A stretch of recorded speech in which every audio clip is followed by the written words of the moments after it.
Hello everyone and welcome back to my survival world.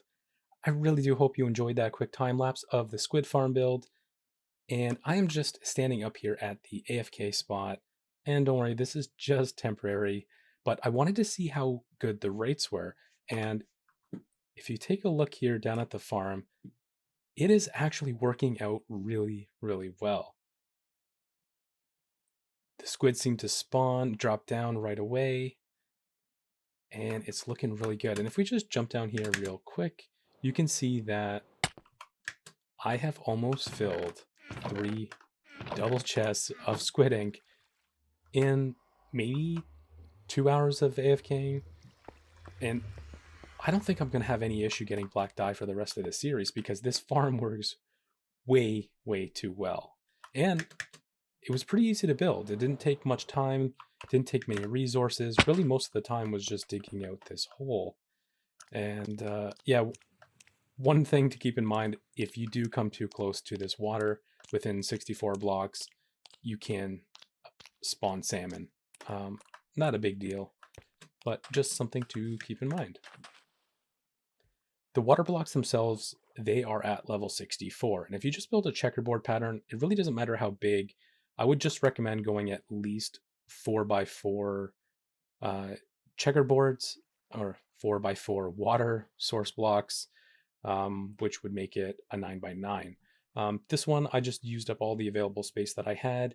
I could have gone bigger, but honestly, it didn't really matter that much. I'm not looking for the most efficient farm, just something that works. And judging by the rates that I'm getting now, that yeah, I don't really have an issue with the size of the farm itself.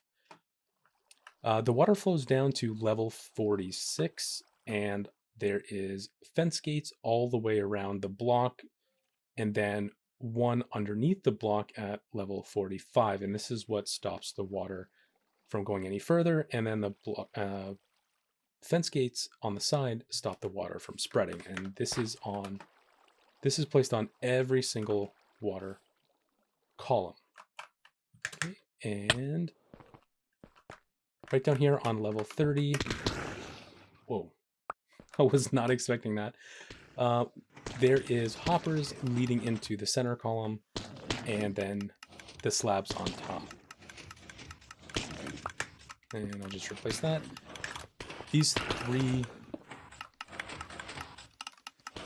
lines of hoppers are leading into a dropper underneath here, and then there is a comparator looking for the items. I'll just come down here quickly and just show it. I don't know if it was actually very clear how this was done in the time lapse, but basically I'm reading a signal out from the dropper, making sure that it's only activating when there are items here, because when I'm farther away and squids are not spawning, I really don't want this clock to be active.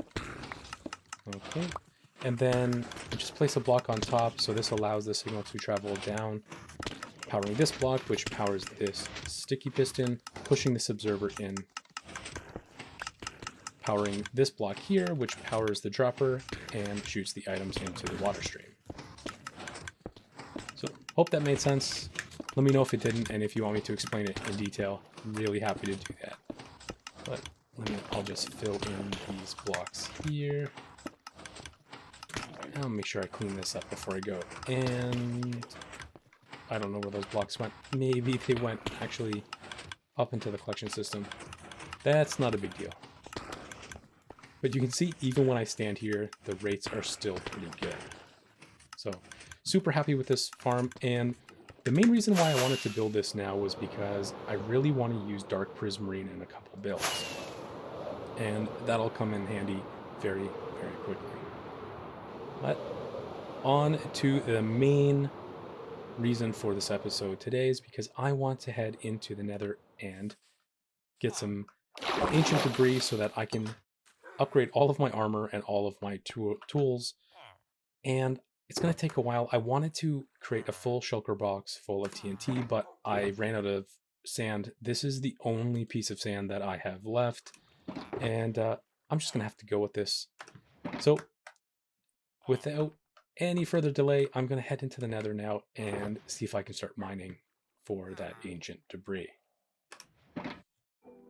I'm going to cover this ancient debris mining session at a high level because there are many videos out there already that do discuss this topic in a lot of detail, much more than I can provide. But essentially what you want to do is pick a spot in the nether and then start digging straight down. You know, when doing this, it is very risky, so what I like to do is just dig down by 2 blocks and then continue in a spiral pattern. This will reveal any kind of potential dangers like lava pools, and then you can get rid of them very quickly. Then you want to continue down until you get to level 15. And this is the level where ancient debris will generate more frequently. Then once you get down to level 15, hit F3 and then pick a direction that you want to start mining. Take note of that direction because once you get out a couple thousand blocks, you will know exactly which direction you need to return in. It can be kind of disorienting once you're in the tunnel, and I learned plenty of times that it is a good idea to take note. Then, once you dig out about 200 blocks, you can start laying your TNT. Make sure you put on your gold helmet here because once you clear out enough space, piglins can spawn and they will definitely aggro you if you don't have your helmet on. Make sure you space your TNT about 2 to 3 blocks apart, just so that one explosion will set off another one. And exploding TNT can be launched directly at you, so I like to give myself a lot of extra room.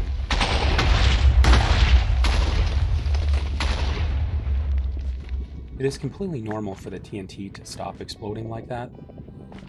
This process will just have to be repeated multiple times. Now, sometimes spotting the ancient debris is a little tricky, so you may have to clear out a little extra space, but the TNT usually does a pretty good job at revealing it. And this right here was the first ever ancient debris that I have mined.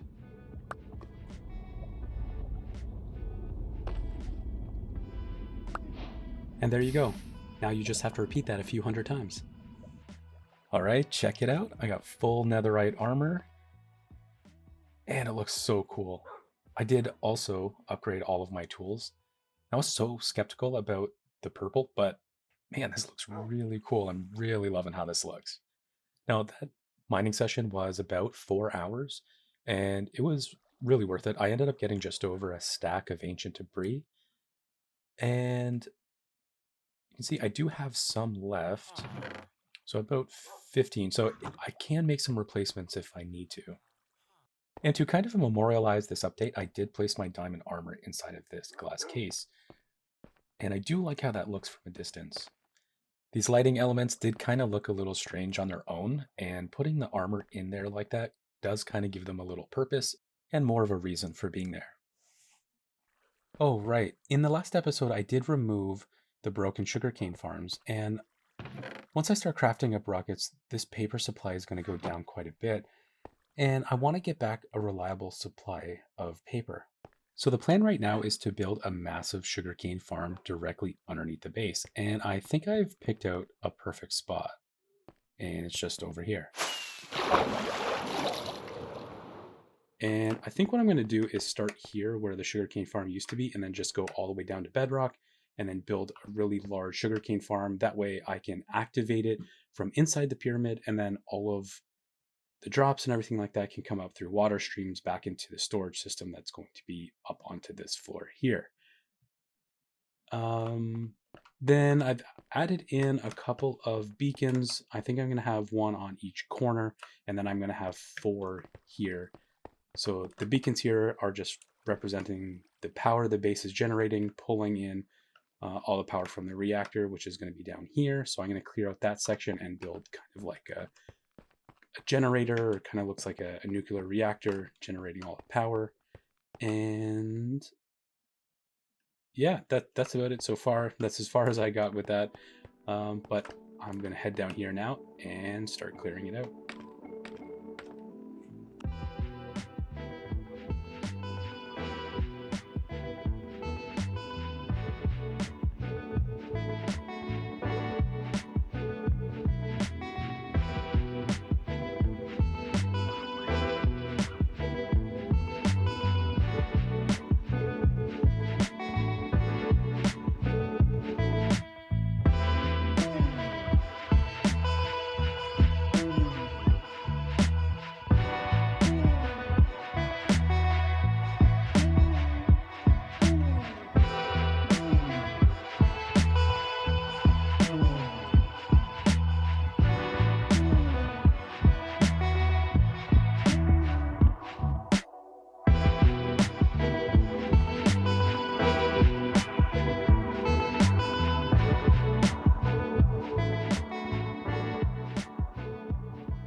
Okay, I got a little impatient with the digging, so I thought I would give this a try. I had a lot of extra TNT after the ancient debris mining session, and I thought maybe I should put it to good use. So, oh, hey, what are you doing? How did you get up here? Oh, well, okay. I built him a nice set of stairs. Um, I got my flame bow here, I think. Yep, that's the one. And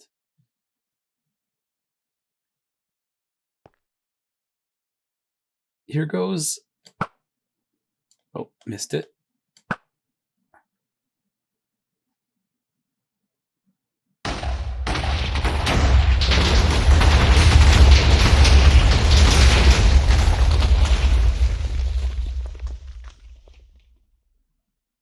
Well, that wasn't worth it at all. And now my torches are gone. Perfect. Oh, wow, that was a ton of work. But I'm going to have to take a break from this for a little bit. My hand is cramping up quite a bit. I'm going to need to do something else. But before I stopped, I did manage to dig out all of the areas that I will need for the other three quadrants of the pyramid. And I've dug all the way down to this end and also onto this end here, all the way to the end. And I realized that I'm going to need quite a few more beacons to actually complete this dig. And I think now is a good time to just head over to the nether, do something a little different, and try to get some more wither skulls so I can make at least 6 beacons.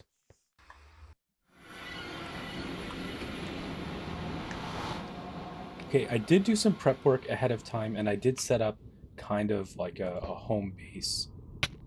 And it is just over here. I found another fortress pretty close to this area here. It's just a quick flight over here. And nothing actually ends up spawning on this one. Not that I've seen anyways, but luckily enough, there's another one that spawned right here. And it's quite big. It has a lot of these 4-way crossings here. So I think this would be a great spot for a wither skeleton farm just because of this area here. There seems to be a ton of spawns there. And I'm kind of looking forward to building that later on. But over here, I did create this little base here, and this is just to kind of get away from, just in case, if I'm not wearing my helmet and get away from the piglins or get away from gas or whatever. Have a little window here where you can see the farm, or not the farm, the fortress, a little recycling bin, just because I do pick up a lot of extra junk. And then I added a portal here because it's always a good idea to just come out here, and I can close this so nothing comes in and ruins this area, so that I can just set my spawn in case I die. I can quickly come back to this area. And I did manage to, oh, that's not the one. So I do have a wither skeleton box specifically for this, and I did manage to get 3. I will need 3 more sets to complete all of the beacons that I will need. I probably need one more just so that I can carry around with me, and one that's more portable, because the other ones will be fixed on the base. But that's really all I'm going to try to focus on now. And not sure why that was in there. Okay, well, I'm gonna get to it now.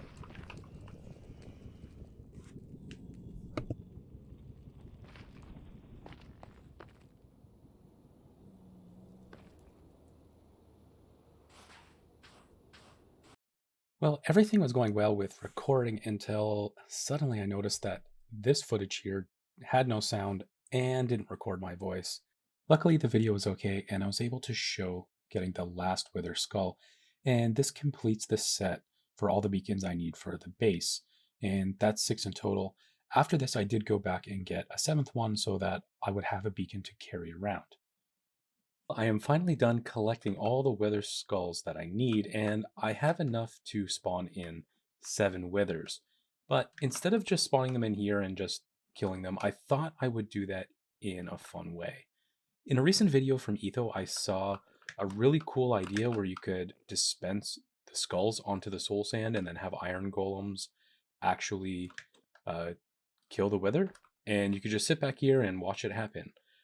So what I wanted to do was to add in an easy way to collect the star. And in some testing, I found there are a couple challenges.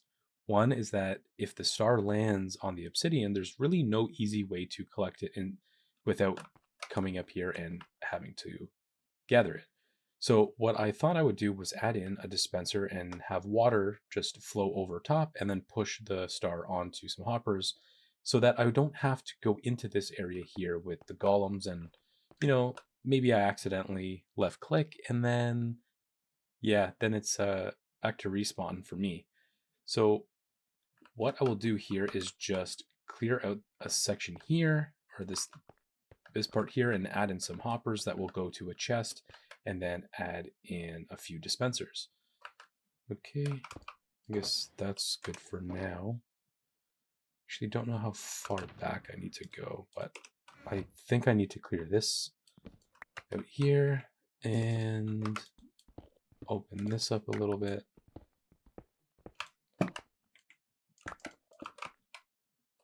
Okay, that's looking good.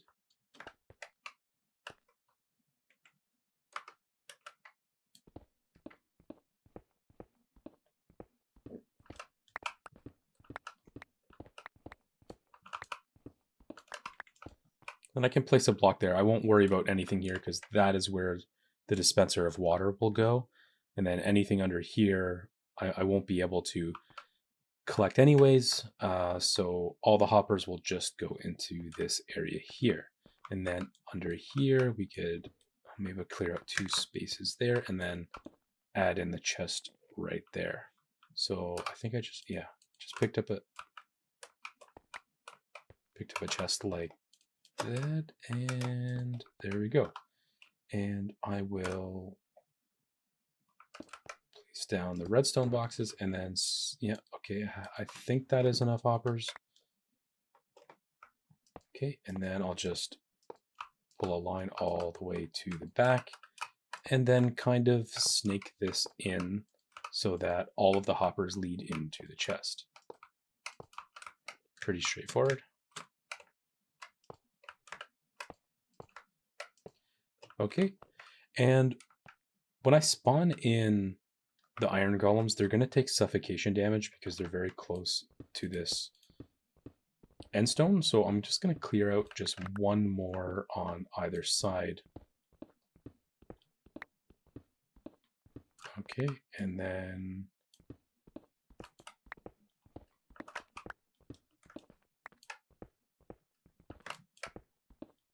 okay, that should be good. Once the wither skeleton spawns, all the iron golems will come over to that area anyway, so don't really have to worry about keeping this area too tight.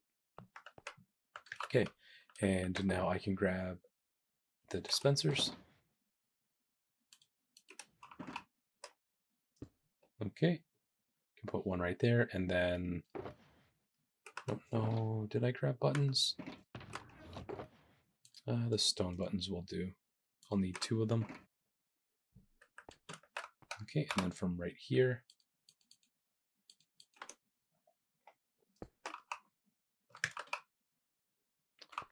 I think that needs to go one higher.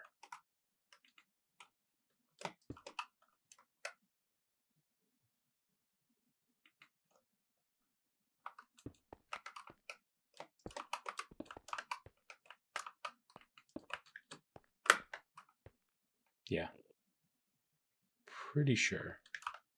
Yeah, I just had to go and quickly check, but that is correct. And I have a block here, and then that will all be covered in. And then from here, whoops.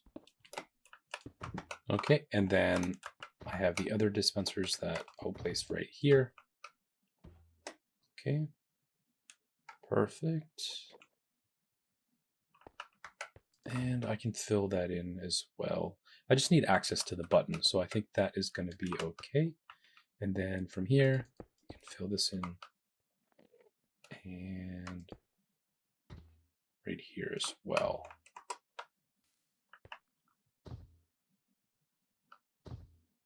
Okay, that's good. And the iron golems can't come up here. All right, perfect. Actually, I'll leave that open for now because I still need to actually get out. Okay, and then grab some stairs. Let's place it here. So now I can still access the chest. And then I will grab some slabs.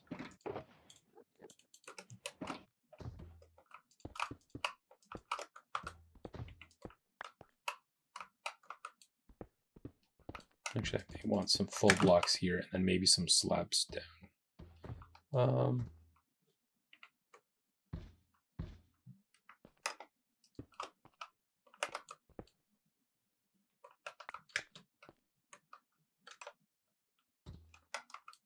Okay, let me move this. I'll put the slabs here just so that I can still get down here. I mean, this doesn't look great, but it works. And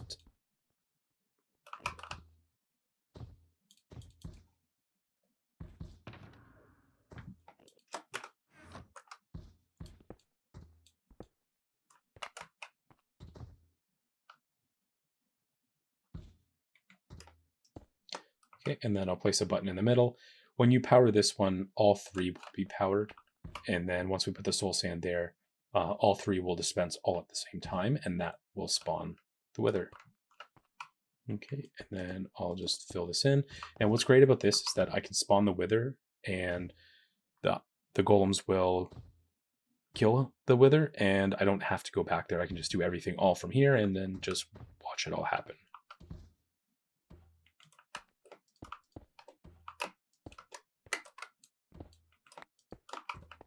All right, and next step is to add the water in, which, okay, I got a bucket right here.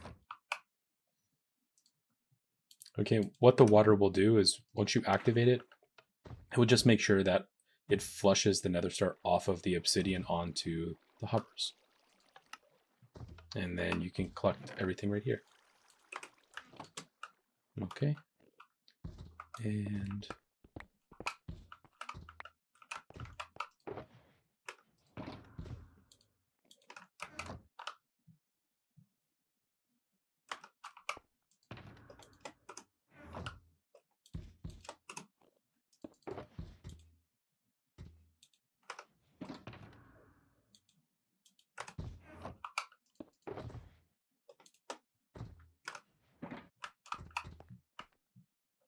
okay, I guess before I go, I want to make at least 4. I think 4 is a good number, and it does kill the wither pretty quickly.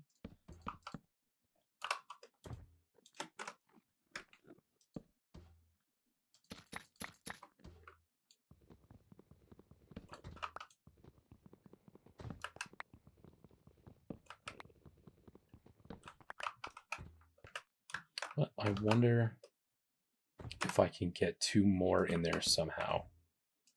Let's try it. I don't know if it'll work. Okay, and then I'll start here just so they don't take too much suffocation damage. Okay.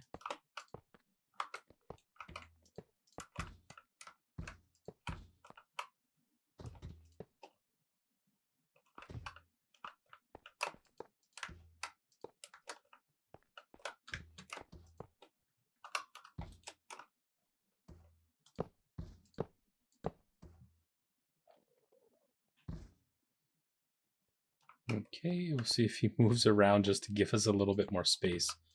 See if I can kind of nudge him out of the way a little bit. Okay. See, that's usually what happens when we try to nudge him. Oh, no, I just made it worse.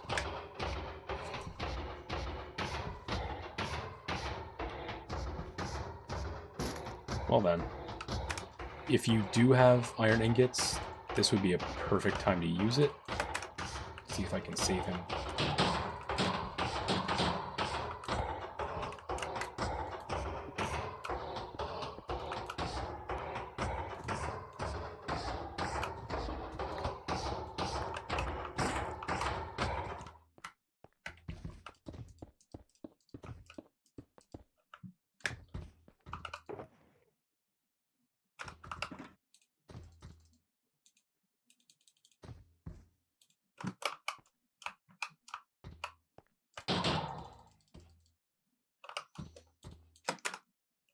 All right, well, that was a close call. But now that they've all moved out of the way, I can get, hopefully, the other two in. Okay, can you move? There we go. And start this one. Okay, you need to go over there. Nope. Whoops. I hit him and he didn't attack me. I think he wants to, though. Okay, come on.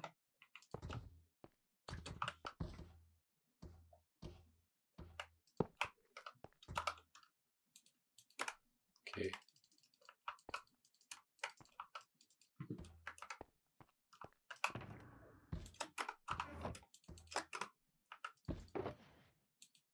Okay, I'm going to leave a chest here.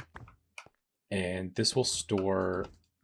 I probably don't need a double chest, but this is going to store the soul sand, and I'll leave some iron ingots behind, maybe some iron blocks as well, just in case, because after a certain amount of time, they might get damaged, and you can just go in there and just grab some ingots and repair them. Okay, and...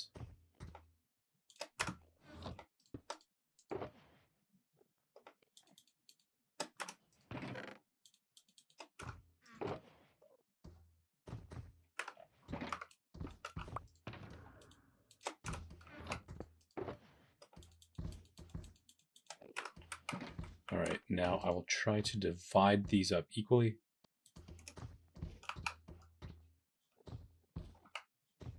Okay, and I think that is it.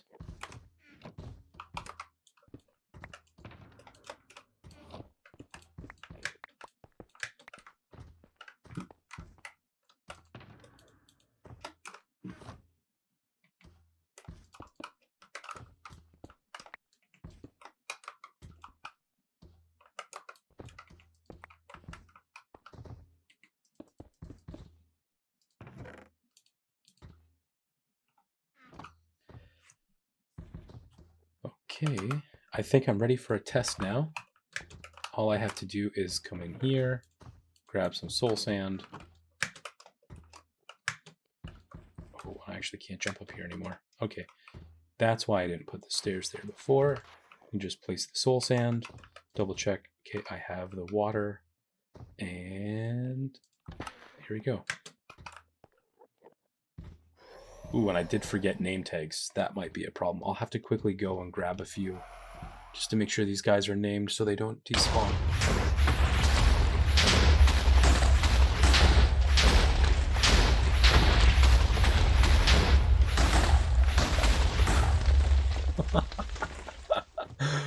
Wow, that is really fast.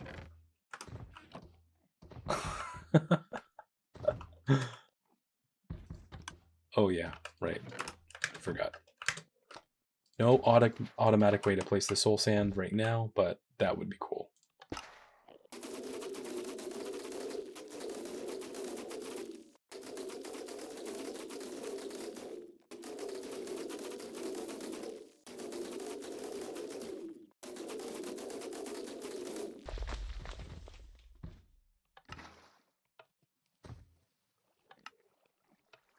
Just like that, I have all the nether stars completed.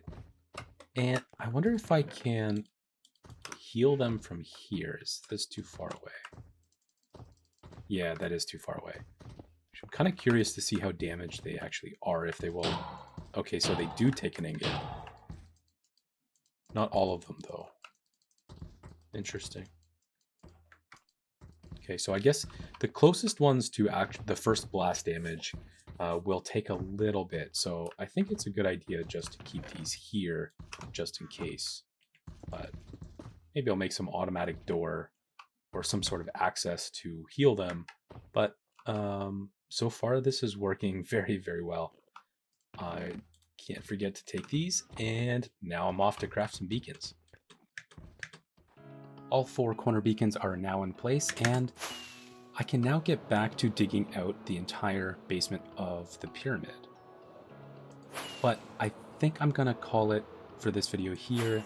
It's already long enough, and what I have to do now is hours and hours of digging out the basement, and it's probably not going to be too interesting.